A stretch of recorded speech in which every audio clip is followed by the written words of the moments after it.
नमस्कार श्रोताओं, स्वागत है आपका कथा संग्रहालय में, जहां हम आपके लिए लेकर आते हैं दिलचस्प किस्से और कहानियां। तो आज की कहानी है मुंशी प्रेमचंद की, जिसका नाम है मंत्र। संध्या का समय था।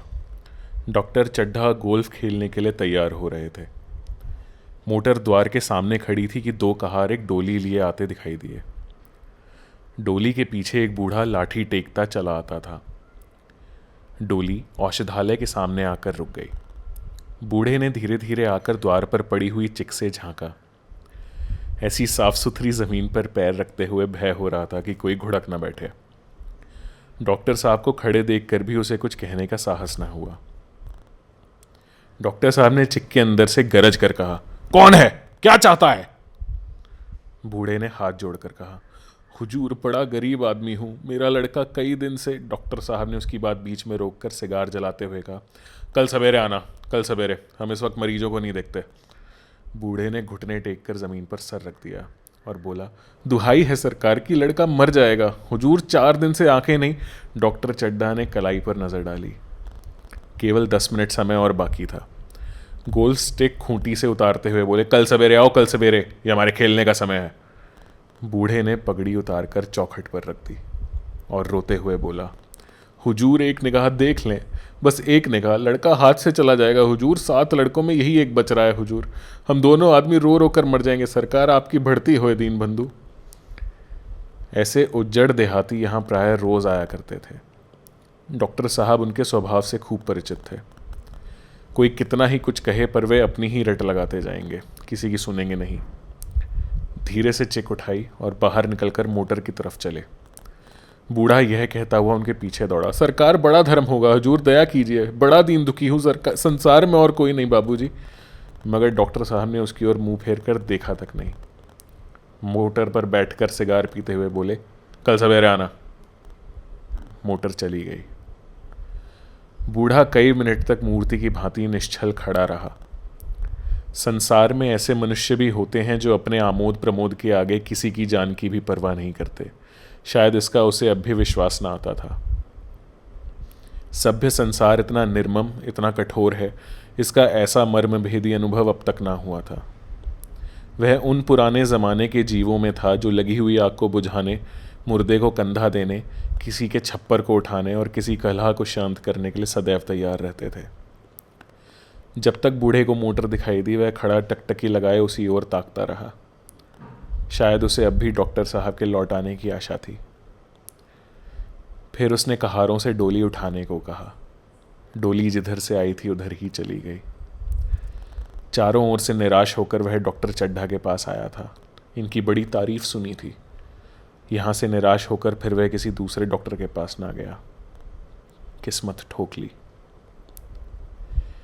उसी रात उसका हंसता खेलता 7 साल का बालक अपनी बाल लीला समाप्त करके इस संसार से सिधार गया। बूढ़े माँ बाप के जीवन का यही एक आधार था। इसी का मुंह देखकर जीते थे। इस दीपक के बुझते ही जीवन की अंधेरी रात भाएं भाएं करने लगी। बुढ़ापे की विशाल ममता टूटे हुए हृदय से निकलकर अंधकार आर्त स्वर से रोने लगी। कई साल गुजर गए। डॉक्टर चड्ढा ने खूब यश और धन कमाया, लेकिन इसके साथ ही अपने स्वास्थ्य की रक्षा भी की, जो एक साधारण बात थी। यह उनके नियमित जीवन का आशीर्वाद था कि 50 वर्ष की अवस्था में उनकी चुस्ती और फुर्ती युवकों को भी लज्जित करती थी। उनके हर एक काम का समय नियत था। इस नियम से वे जौ भर भी न टलते थे। बहुधा लोग स्वास्थ्य के नियमों का पालन उस समय करते हैं जब रोगी हो जाते हैं। डॉक्टर चड्ढा उपचार और संयम का रहस्य खूब समझते थे। उनकी संतान संध्या भी इसी नियम के अधीन थी। उनके केवल 2 बच्चे हुए, एक लड़का और एक लड़की। तीसरी संतान ना हुई, इसीलिए श्रीमती चड्ढा भी अभी जवान मालूम होती थी। लड़की का तो विवाह हो चुका था, लड़का कॉलेज में पढ़ता था। वही माता पिता के जीवन का आधार था। शील और विनय का पुतला, बड़ा ही रसिक, बड़ा ही उदार, विद्यालय का गौरव, युवक समाज की शोभा। मुखमंडल से तेज की छटा सी निकलती थी। आज उसकी 20वीं सालगिरह थी। संध्या का समय था। हरी हरी घास पर कुर्सियां बिछी हुई थीं। शहर के रईस और हुक्काम एक तरफ, कॉलेज के छात्र दूसरी तरफ बैठे भोजन कर रहे थे। बिजली के प्रकाश से सारा मैदान जगमगा रहा था। आमोद प्रमोद का सामान भी जमा था। छोटा सा प्रहसन खेलने की तैयारी थी। प्रहसन स्वयं कैलाश नाथ ने लिखा था, वही मुख्य एक्टर भी था। इस समय वह एक रेशमी कमीज पहने, नंगे सिर नंगे पांव इधर से उधर मित्रों की आवभगत में लगा हुआ था। कोई पुकारता, कैलाश जरा इधर आना। कोई उधर से बुलाता, कैलाश क्या उधर ही रहोगे। सभी उसे छोड़ते थे, चुहलें करते थे। बेचारे को जरा दम मारने का अवकाश ही ना मिलता था। सहसा एक रमणी ने उसके पास आकर पूछा, क्यों कैलाश, तुम्हारे सांप कहाँ हैं, जरा मुझे दिखा तो दो। कैलाश ने उससे हाथ मिलाकर कहा, मृणालिनी इस वक्त क्षमा करो, कल दिखा दूंगा। मृणालिनी ने आग्रह किया, जी नहीं, तुम्हें दिखाना पड़ेगा, मैं आज नहीं मानेगी, तुम रोज कल कल करते हो। मृणालिनी और कैलाश दोनों सहपाठी थे और एक दूसरे के प्रेम में पगे हुए थे। कैलाश को सांपों के पालने, खिलाने और नचाने का शौक था। तरह तरह के सांप पाल रखे थे। उनके स्वभाव और चरित्र की परीक्षा करता रहता था। थोड़े दिन हुए उसने विद्यालय में सांपों पर एक मार्के का व्याख्यान दिया था। सांपों को नचाकर भी दिखाया था। प्राणी शास्त्र के बड़े बड़े पंडित भी यह व्याख्यान सुनकर दंग रह गए थे। यह विद्या उसने एक बड़े सपेरे से सीखी थी। सांपों की जड़ी बूटियां जमा करने का उसे मरज था। इतना पता भर मिल जाए कि किसी व्यक्ति के पास कोई अच्छी जड़ी है, फिर उसे चैन ना आता था, उसे लेकर ही छोड़ता था। यही व्यसन था बस। इस पर हजारों रुपए फूंक चुका था। मृणालिनी कई बार आ चुकी थी, पर कभी सांपों को देखने के लिए इतनी उत्सुक ना हुई थी। कह नहीं सकते कि आज उसकी उत्सुकता सचमुच जाग गई थी या वह कैलाश पर अपने अधिकार का प्रदर्शन करना चाहती थी, पर उसका आग्रह बेमौका था। उस कोठरी में कितनी भीड़ लग जाएगी, भीड़ को देखकर सांप कितने चौंकेंगे और रात के समय उन्हें छेड़ा जाना कितना बुरा लगेगा, इन बातों का उसे ज़रा भी ध्यान ना आया। कैलाश ने कहा, नहीं, कल जरूर दिखा दूंगा, इस वक्त अच्छी तरह दिखा भी तो ना सकूंगा, कमरे में तिल रखने को जगह भी ना मिलेगी। एक महाशय ने छेड़ कर कहा, अरे दिखा क्यों नहीं देते, ज़रा सी बात के लिए इतना टाल मटोल कर रहे हो। मिस गोविंद हरगिज ना मानना, देखें कैसे नहीं दिखाते। दूसरे महाशय ने और रद्दा चढ़ाया, मिस गोविंद इतनी सीधी और भोली हैं, तभी आप इतना मिजाज करते हैं, दूसरी सुंदरी होती तो इसी बात पर बिगड़ी खड़ी होती। तीसरे साहब ने भी मजाक उड़ाया, अजीब बोलना छोड़ देती, भला कोई बात है, इस पर आपका दावा है कि मृणालिनी के लिए जान हाजिर है। मृणालिनी ने देखा कि ये शोधे उसे रंग पर चढ़ा रहे हैं तो बोली, आप लोग मेरी वकालत ना करें, मैं खुद अपनी वकालत कर लूँगी, मैं इस वक्त सांपों का तमाशा नहीं देखना चाहती, चलो छुट्टी हुई। इस पर मित्रों ने ठट्टा लगाया। एक साहब बोले, देखना तो आप सब कुछ चाहें, पर दिखाएं भी तो। कैलाश को मृणालिनी की झेपी हुई सूरत को देखकर मालूम हुआ कि इस वक्त उनका इनकार वास्तव में उसे बुरा लगा है।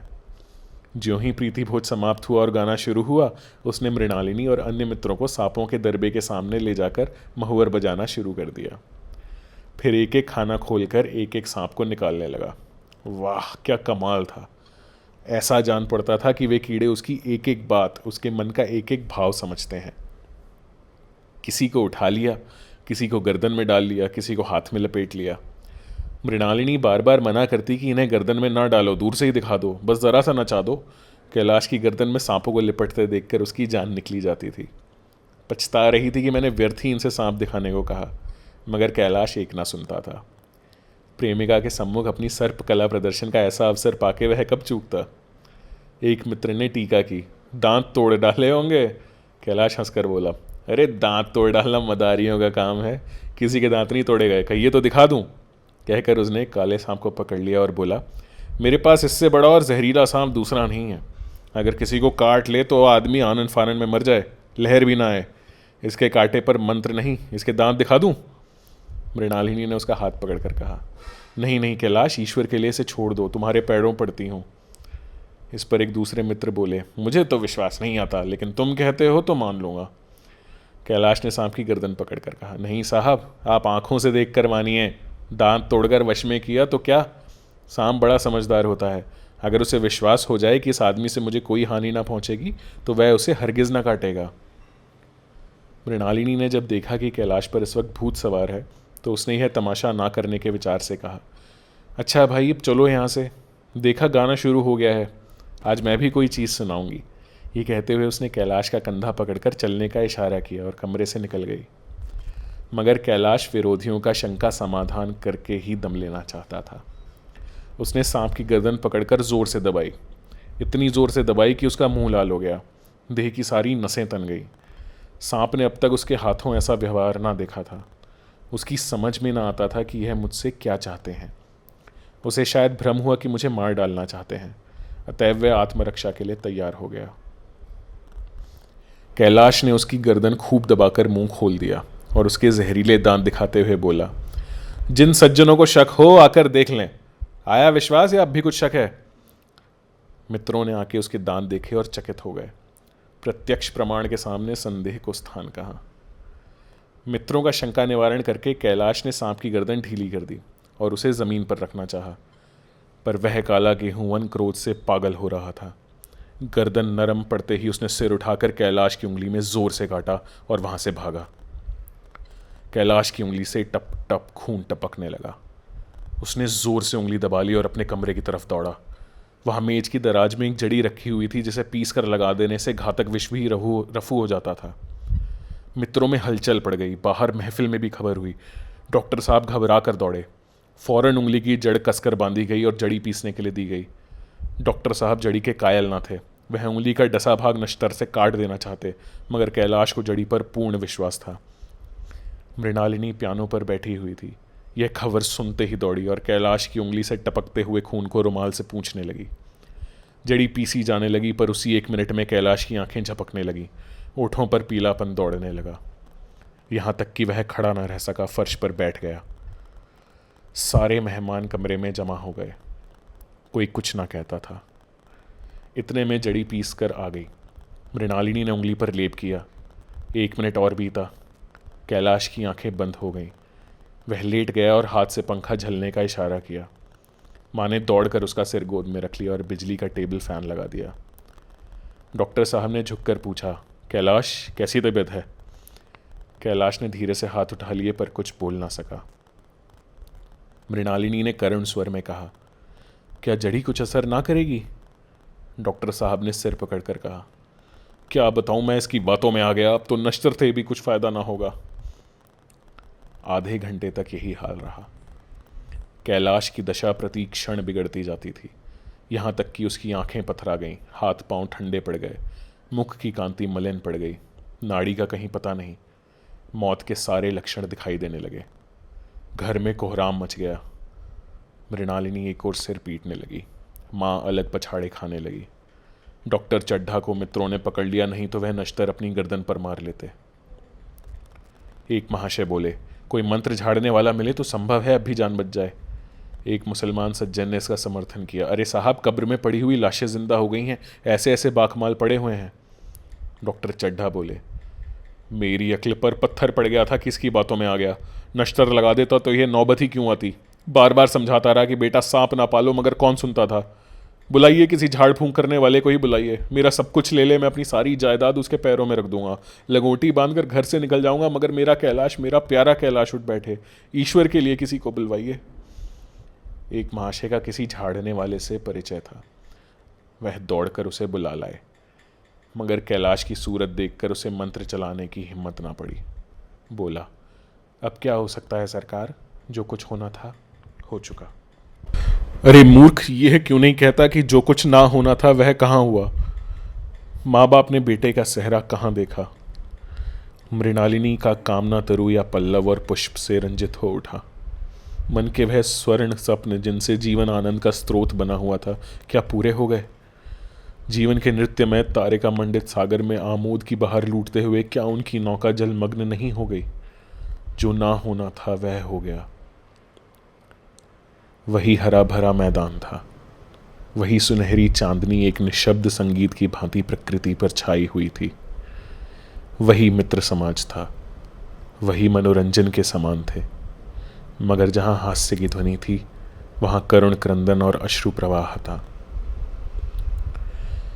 शहर से कई मील दूर एक छोटे से घर में एक बूढ़ा और बुढ़िया अंगीठी के सामने बैठे जाड़े की रात काट रहे थे। बूढ़ा नारियल पीता था और बीच बीच में खांसता था। बुढ़िया दोनों घुटनियों में सिर डाले आग की ओर ताक रही थी। एक मिट्टी के तेल की कुप्पी ताक पर जल रही थी। घर में न चारपाई थी न बिछौना। एक किनारे थोड़ी सी पुआल पड़ी हुई थी। इसी कोठरी में एक चूल्हा था। बुढ़िया दिन भर उपले और सूखी लकड़ियां बटोरती, बूढ़ा रस्सी बटकर बाजार में बेच आता था। यही उनकी जीविका थी। उन्हें ना किसी ने रोते देखा ना हंसते। उनका सारा समय जीवित रहने में कट जाता था। मौत द्वार पर खड़ी थी, रोने या हंसने की कहाँ फुर्सत। बुढ़िया ने पूछा, कल के लिए सन तो है नहीं, काम क्या करोगे?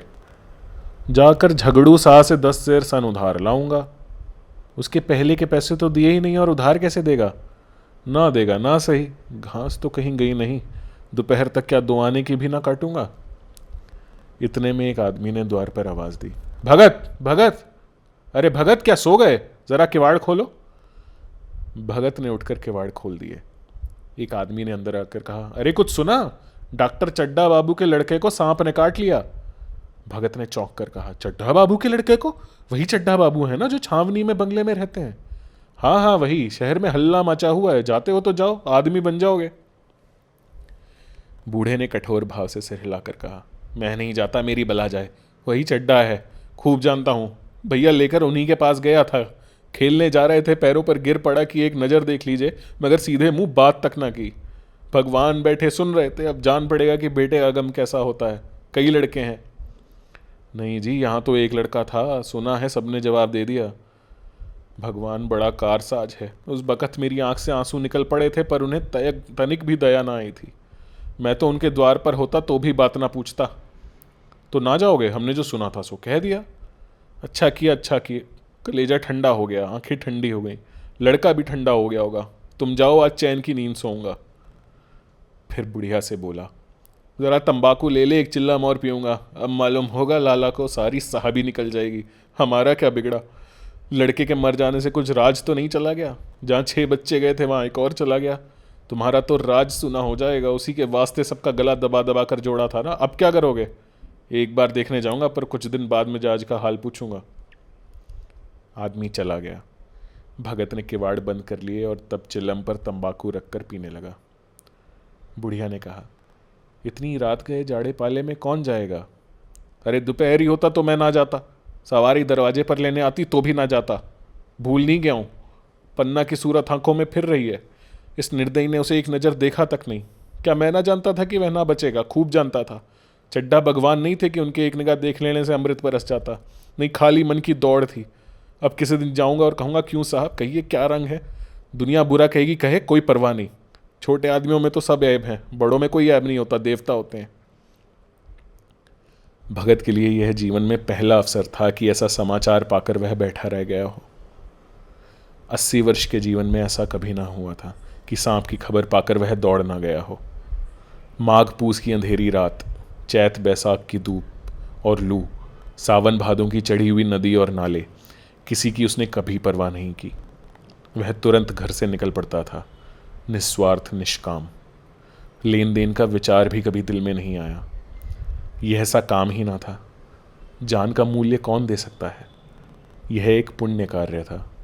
सैकड़ों निराशों को उसके मंत्रों ने जीवन दान दे दिया था, पर आप वह घर से कदम नहीं निकाल सका।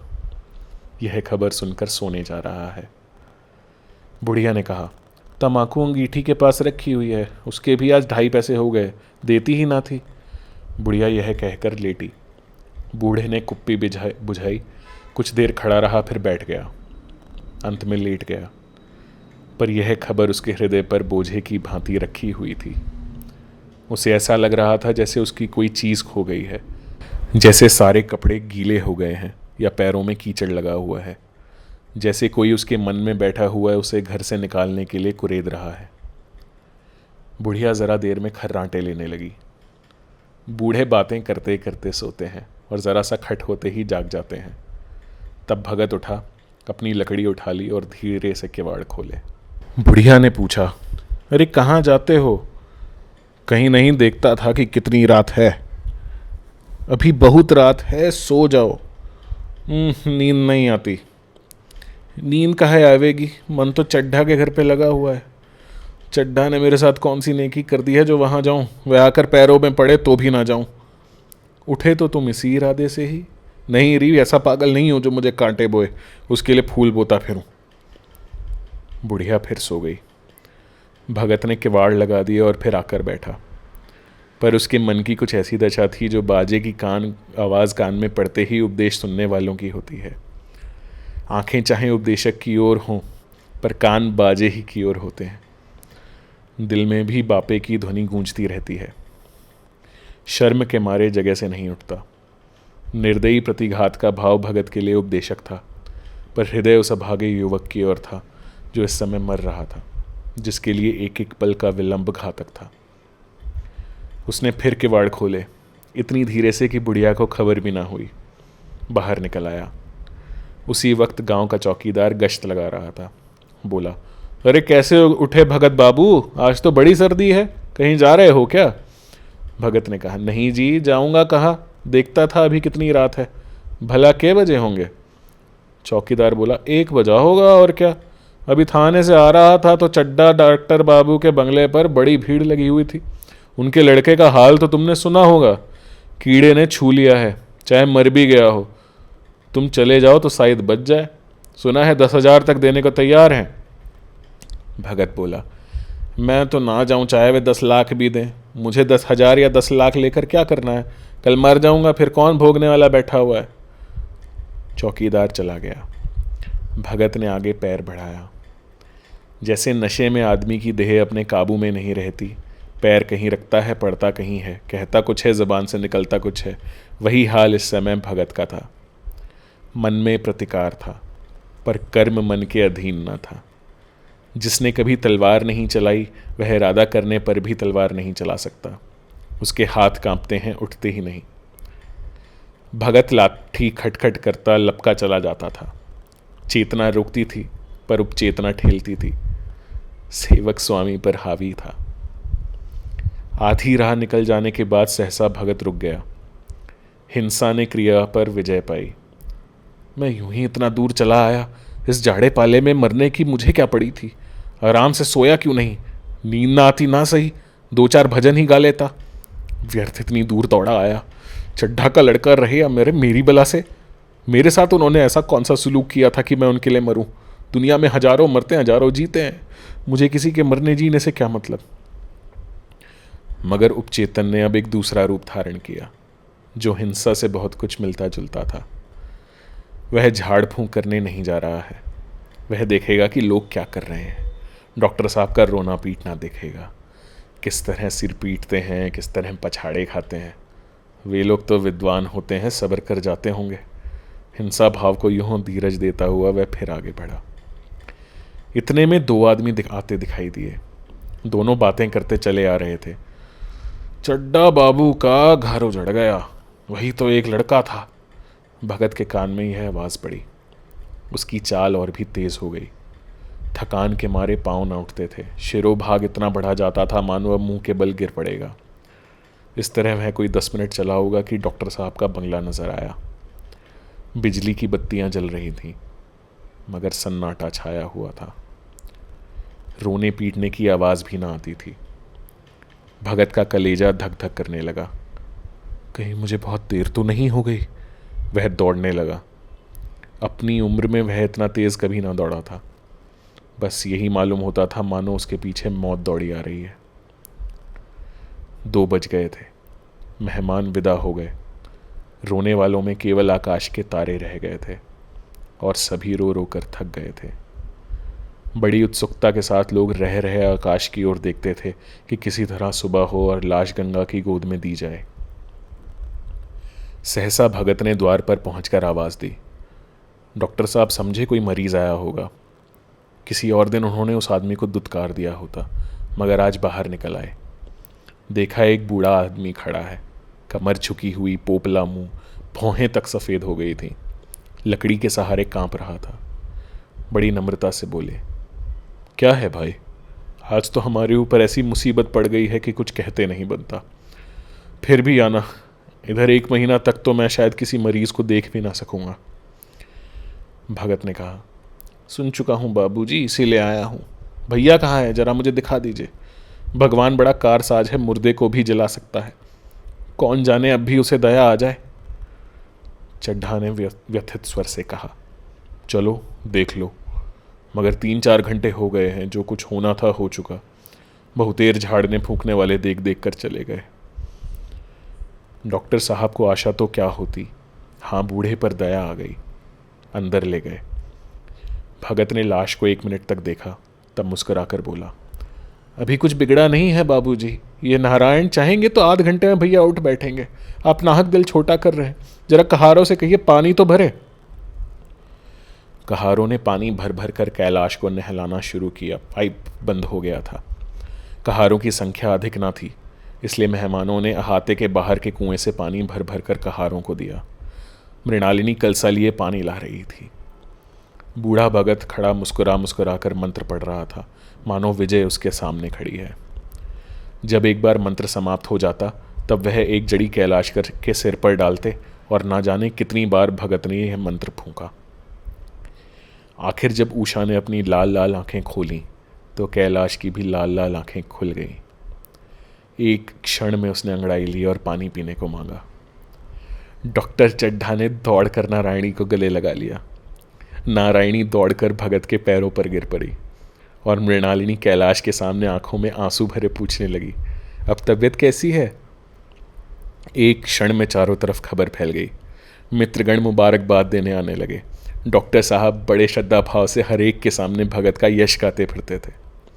सभी लोग भगत के दर्शनों के लिए उत्सुक हो उठे, मगर अंदर जाकर देखा तो भगत का कहीं पता ना था।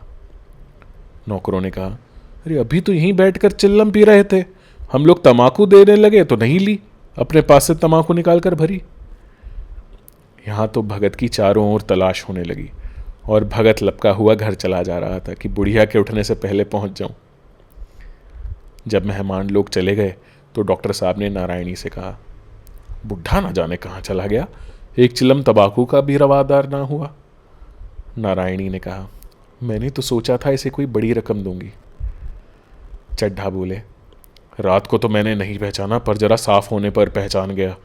एक बार यह एक मरीज को लेकर आया था, मुझे अब याद आता है कि मैं खेलने जा रहा था और मरीज को देखने से इनकार कर दिया था। आज उस दिन की बात याद करके मुझे जितनी ग्लानि हो रही है उसे प्रकट नहीं कर सकता। मैं उसे अब खोज निकालूंगा और उसके पैरों पर गिरकर अपना अपराध क्षमा कराऊंगा। वह कुछ लेगा नहीं है जानता हूँ, उसका जन्म यश की वर्षा करने के लिए ही हुआ है। उसकी सज्जनता ने मुझे ऐसा आदर्श दिखा दिया है जो अब से जीवन पर्यंत मेरे सामने रहेगा।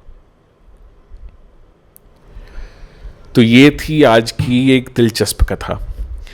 अगली बार ऐसी ही एक कथा आपके सामने लेकर फिर प्रस्तुत होंगे। तब तक के लिए नमस्कार।